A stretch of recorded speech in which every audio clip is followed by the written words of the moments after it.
As you can imagine, Julie, there's a lot of reasons why the markets are under pressure. So here are three things you need to know right now. We just got producer price numbers for the month of June coming in at 11.3% year over year.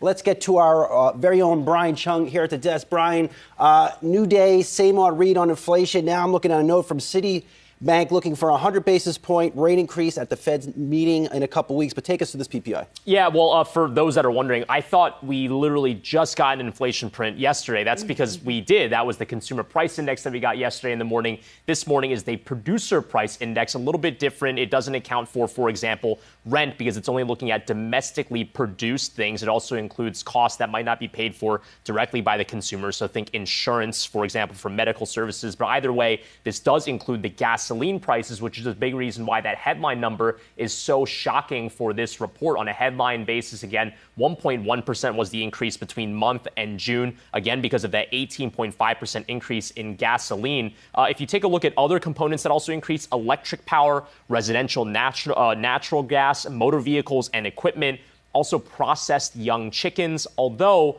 that was a large offset for chicken eggs, actually declining by 30%. Good. So we did see that. All right. At least we saw that for you, Brian. I'm a champion of these deflationary egg prices. This is great news. Great news. As long as they pass it through. And speaking of passing it through, one of the interesting takeaways for me from producer prices is, you have had, particularly on the political end of the spectrum, accusations of gouging. Companies are taking advantage of consumers.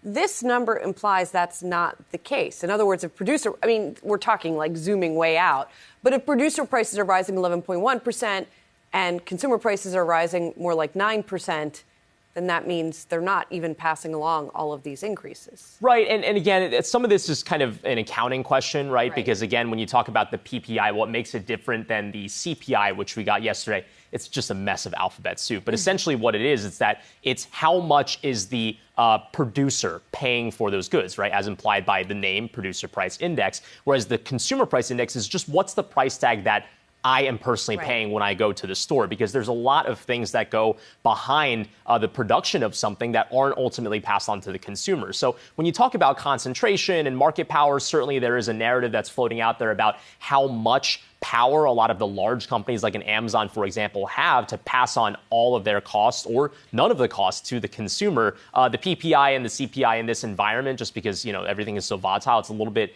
difficult to create a clear thesis on whether or not that consolidation has led to more or less pricing power. I'm sure there'll be very interesting studies later on down the line, but at least for right now, the whole story remains intact, that prices are going up across the board for both producers, but also for the end consumer as well. Brian, it has been fascinating over the past 24 hours, actually, since we got that CPI report, how the market has shifted now to a potential 100 basis point increase in rates at the Fed's next meeting.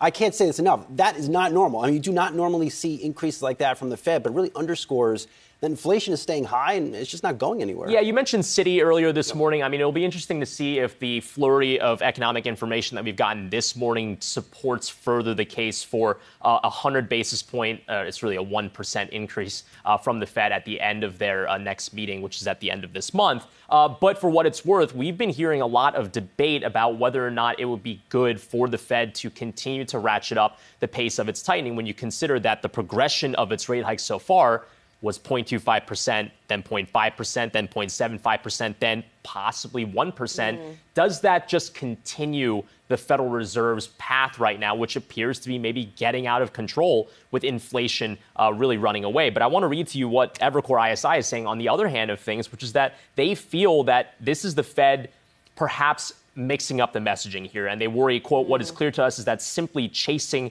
headline inflation higher with ever larger units of hiking and a backward-looking outcome-based rule for stopping raising rates is likely to end badly. Doesn't sound bullish to me. No. Either way, yeah, it's kind of a damned if you do, damned if you don't. Well, we did hear from the Fed Bank of Cleveland President Loretta Mester in an interview yesterday. She did not seem to want to commit to 1% at all. She said we still have University of Michigan conference on Friday. We still have retail sales on Friday.